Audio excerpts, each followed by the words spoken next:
হচ্ছে প্রথমবারের মতো অনেক বড় একটা সাফল্য নিয়ে আসছেন টেবিল টেনিসে। আপনার অনুভূতিটা বলবেন। আসলে অনেক খুশি যখন আমরা সেমিতে উঠছিলাম তখন আসলে অনেক খুশি হয়েছিলাম, কারণ টেবিল টেনিসের ইতিহাসে যেহেতু আমরা ইতিহাস করে ফেলছি, আগে তো রেজাল্ট হয়নি। তো তারপরে সেমিতে যখন দেখলাম বাহারানের সাথে খেলা, তখন আমরা জাভেদ ভাইয়ের সাথে আলোচনা করে টিমের ম্যানেজার কোচ ওনারা বললো যে আমাদের চান্স আছে, কারণ মেয়ে যে ছিল ওর সাথে আমি সিঙ্গলস খেলছিলাম এবং ওর সাথে জিতছিলাম, তো ওর মনে একটু ভয় ছিল। তো আমাদের ছিল যে আমরা চেষ্টা করবো, ভালো খেলবো এবং ফাইনালে ওঠার চেষ্টা করবো, যেহেতু আমাদের চান্স আছে ফিউচার দেখে ধারণা করছি। কিন্তু ছেলেটা অনেক ভালো খেলছে, তাও আমরা আমাদের সর্বোচ্চ চেষ্টা দিয়ে ফাইনালে উঠতে পারছি এবং আমরা খুবই খুশি দেশকে এত ভালো একটা রেজাল্ট দিতে পারছি, কারণ দেশের ইতিহাসে আগে এরকম হয় নাই। ইসলামিক সলিডারি গেমসে আপনি পদক পেলেন, এখন স্বপ্নটা অবশ্যই অনেক বড়, অলিম্পিকে খেলার ইচ্ছেও তো আছে, মানে ওই বিষয়টা নিয়ে যদি একটু কিছু বলতেন। আমার আগে থেকে যখন ইচ্ছা ছিল, মানে আর্চারির একজন বিকেএসপি উনি যখন দেখলাম যে অলিম্পিকে কোয়ালিফাই করছে, তো তখন থেকে আমার ইচ্ছা ছিল যে আমি অলিম্পিকে একদিন খেলবো, কোয়ালিফাই করবো। যেহেতু 24-এ পারি নাই, কোয়ালিফিকেশনে খেলতে পারি নাই, আমার একদিন নিচে ছিল, তো আমার ইচ্ছে ছিল তখন থেকে মানে খেলার। তো এখন যেহেতু মানে এই কমিটি আরও ভালো ভালো টুর্নামেন্ট দিচ্ছে, আমাদের ইন্টারন্যাশনাল আরও খেলাচ্ছে বছরে 3-4টা, তো আমি মনে করি ওনারা যদি এমনি ধরে রাখে আমাদের জন্য আর কি অলিম্পিক খেলাটা আর কি সহজ হয়ে যাবে এবং আমরা চেষ্টা করলে পারবো।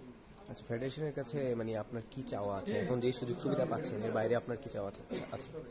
ফেডারেশনের কাছে চাওয়া আমাদের ফার্স্টে টুর্নামেন্ট দেওয়া, বেশি বেশি করে, বিশেষ করে লিগ আর ন্যাশনাল, এবং বেশি হলো লিগ, কারণ লিগে আমাদের প্লেয়ারদের ফিনান্সিয়াল প্রবলেমটা সলভ হবে। কারণ খেলায় আমরা আসছি এখন চ্যাম্পিয়ন হয়, যদি কোনো সাপোর্ট না পাই তাহলে খেলা থেকে সবাই সরে যাবে এবং দেশে যদি কোনো টুর্নামেন্ট না হয় তাহলে কারোর আর খেলার কোনো ইন্টারেস্ট থাকবে না, যেহেতু দেশে যদি টুর্নামেন্ট না দেয়।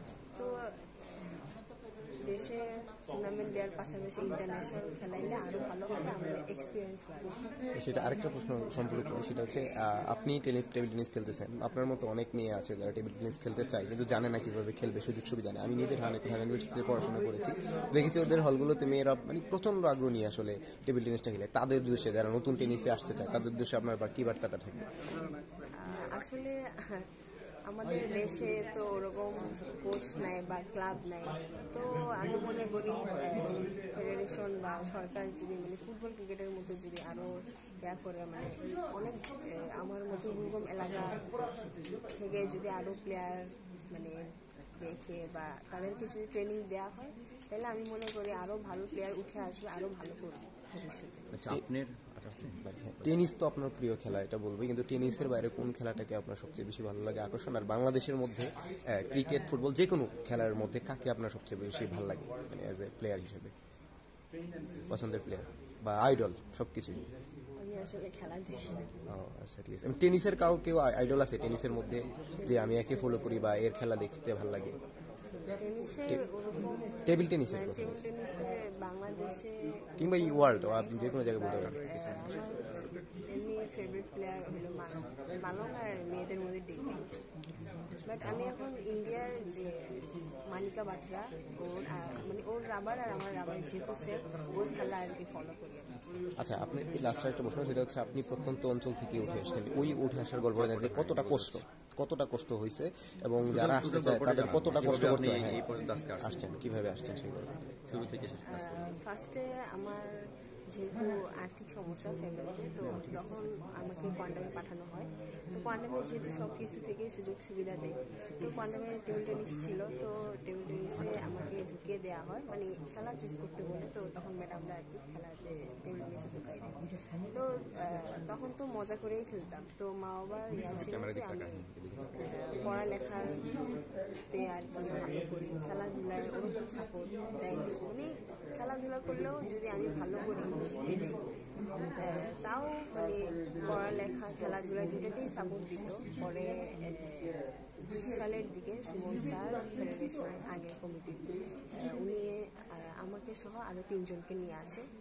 তারপরে এসে আমাদেরকে প্র্যাকটিস করানো হয় ক্যাম্পে, ট্রেনিংয়ে, এবং উনি আমাদেরকে বিকেএসপিতে ভর্তি করাই দেয় পড়ালেখা করার জন্য খেলাধুলার পাশাপাশি।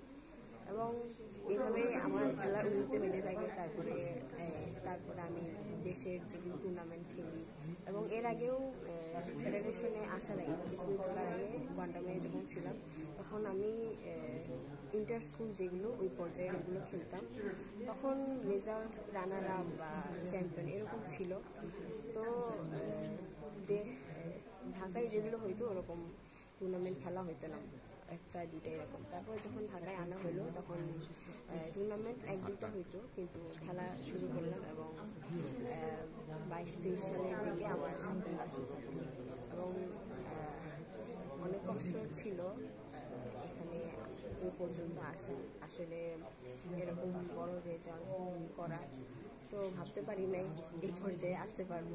ছোটো থেকেই যখন ঢাকায় আসতাম তখন মোয়াপু, তারপরে সুমাপু, ওনাদেরকে দেখতাম খেলতে, চ্যাম্পিয়ন হতো। তো তখন ভাবি নাই যে আমি এই পর্যায়ে আসবো, ওনাদের সাথে খেলবো, ওনাদেরকে টপকাইতে পারবো।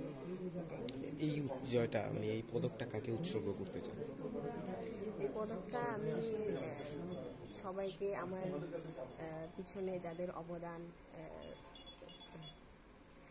ফেডারেশন, অলিম্পিক, তারপরে আমার বিকেএসপি এত সাপোর্ট করছে, এবং সেনাবাহিনীও, আমি যেহেতু সেনাবাহিনী হয়েও খেলি, তো সেনাবাহিনীও সাপোর্ট করে যাচ্ছে। তো ওনারা সাপোর্ট না করলে আমি এই পর্যায়ে আসতে পারতাম না, এবং আমার পিছনে তাদের কৃতিত্ব অনেক। আরেকটা কোশ্চেন, সেটা হচ্ছে যে আপনি সম্প্রতি দেখেন যে ক্রীড়াঙ্গনে নারীদের প্রতি যে যৌন হয়রানি বা অনেক বিষয়ে কথাবার্তা উঠতেছে। তো এই দৃষ্টির দিক থেকে আপনার কি মনে হয় যে আসলে এই বিষয়গুলো যদি থাকে বা এগুলোর বিচার যদি না হয়, তাহলে তো মনে হয় না আমাদের টেনিস বা সব কোনো ক্রীড়াঙ্গনে আসলে আসবে না। তো এখনো পর্যন্ত আপনি এই ধরনের অভিজ্ঞতার হয়তো মুখোমুখি হননি, কিন্তু ভবিষ্যতে যেন না হন, সেটার জন্য কি বার্তা থাকবে, বা ফেডারেশন কর্তা বা আপনার ইয়ার প্রতি কি চাওয়া থাকবে, প্রশাসনের প্রতি? এটার জন্য আমি যেহেতু ফেস করি নাই টেবিল টেনিসে, এবং আমার মনে হয় আমার সাথে যারা খেলে তারাও মেবি ফেস করে নাই, কারণ আমাদের ফেডারেশনের যারা সবাই তারা অনেক সাপোর্ট দিচ্ছে। তো ওরকম কোনো দেখি নাই। তো আমার মনে হয় যে তাও মানে ওনারা যদি আমাদের এভাবে সাপোর্ট দিয়ে যায়, এবং মেয়েদের যদি আরও সেফটি দেওয়া হয়, তাহলে মেবি এসব হবে না। আরেকটা জিনিস যোগ করতে, যে আপনি একজন নারী, এই ধরনের ঘটনার মুখোমুখি হলে আসলে মানসিকভাবে আসলে দৃঢ়তা থাকার সুযোগ নেই। তো আপনি বিচার চাওয়ার ক্ষেত্রে তাদের বিচার হওয়া উচিত কিনা, আপনার দাবিটা জানতে চাচ্ছি। জি, অবশ্যই, কারণ একটা প্লেয়ার যখন উঠে তখন তার যোগ্যতা দেখেই তো খেলায় ঢুকানো হয়। এখন এইসব যদি হ্যারাসমেন্ট করে, তাহলে তার সে মানসিকভাবে অনেক দুর্বল হয়ে যাবে। তার মানে খেলা যেটা ওইটা খেলতে পারবে না, এবং মানসিকভাবে অনেক দুর্বল হয়ে পড়বে। তো আমার মনে হয় আর কি এসব। আচ্ছা আপু, আপনার লোকাল টুর্নামেন্টগুলোতে আপনার অর্জনগুলো জাস্ট জানতে চাই, কি জয়লাভ করছেন এই জাতীয় পর্যায়ে? লোকাল টুর্নামেন্টে আমি ফার্স্টে ইন্টার স্কুলে জেলা, থানা এভাবে আসতে হয়। তো জেলা, থানা এইসবই তো চ্যাম্পিয়ন হয়ে তারপরে জাতীয় পর্যায়ে যায়। জাতীয় পর্যায়ে আমার মনে নেই, বাট ডাবলসে তখন তো আমি সিঙ্গলস খেলতাম না, আরেকজন খেলতো। তো সিঙ্গলসে রানার আপ, আর ডাবলসে আর কি চ্যাম্পিয়ন ছিলাম ইয়াতে ইন্টার স্কুল।